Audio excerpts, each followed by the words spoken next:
ঈদুল আজহার ছুটিতে উৎসব আনন্দে মেতেছে নগরবাসী।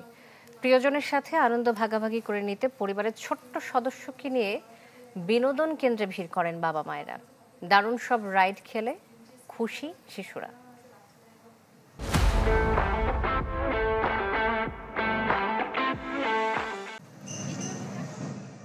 দিনের শুরুতে কুরবানির পশু নিয়ে ব্যস্ততা থাকলেও বেলা গড়ার সাথে সাথে দর্শনার্থীদের পদচারণায় মুখর হয়ে ওঠে ঢাকার বিনোদন কেন্দ্রগুলো।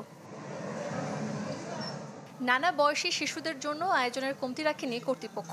হর্স রাইডিং থেকে শুরু করে হ্যামার কিংবা বাস্কেটবল, কোনটা ছেড়ে কোনটা খেলবে শিশুরা তা নিয়ে যেন বাবা মায়ের কাছে বায়নার শেষ নেই। এই জায়গাটা খুবই সুন্দর, তাছাড়া এই জায়গা মনে করেন যে বাচ্চাদের জন্য খুবই সুন্দর খেলার জায়গা। এটা হচ্ছে গুলি, এই যে প্যারাডাইসেস লস্ট, তার জন্য আর কি গুলি বের হয়, এনিমিদের মারতে হয়, সেজন্য এটা আমার কাছে ভালো লাগে।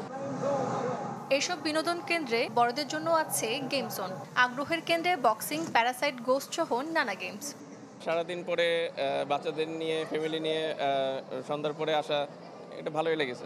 আমি অন্যান্য জায়গায় ইতিপূর্বে গিয়েছি, বাট ওখান থেকে এখানে ডিফারেন্ট আছে, এটা রিজনেবল আছে। শুধু আমাদের এখানে বাচ্চাদের গেম বলে এখানে নেই, শুধু বাচ্চাদের ছাড়া আমাদের বড়দেরও গেমস আছে, লাইক বাইক গেম আছে, কার গেমস আছে, দেন ইয়ার হকি, দেন সবথেকে মোস্ট ইন্টারেস্টিং গেম হচ্ছে আমাদের ফিফা। রোজার ঈদে উপচে পড়া ভিড় হলেও কুরবানি ঈদের প্রথম দিনে ভিড় কিছুটা কম, তবে দ্বিতীয় দিন থেকে দর্শনার্থীদের আনাগোনা বাড়বে বলে মনে করা হচ্ছে। সূচনা হাসান, চ্যানেল 24, ঢাকা।